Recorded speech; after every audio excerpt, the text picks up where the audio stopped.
Let's do a really quick exercise just to get our hands dirty and get us excited about the course. What we're gonna do is build our first logo. Now we have a whole section where we're going to create logos from scratch ourselves and learn what the best practices are. But just for now, I want us to have something created right away.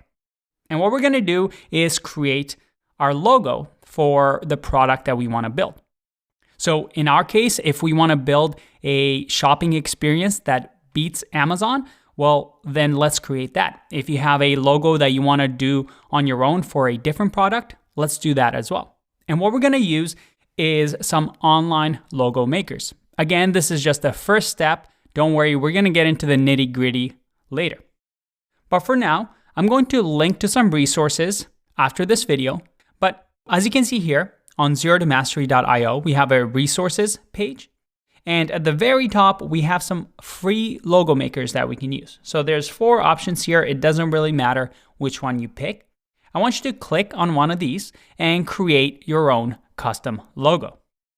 Now, after this lecture, we're also going to include a bunch of design resources that we're going to use throughout the course, just so you always have a reference and you can always get inspired as we're creating our product.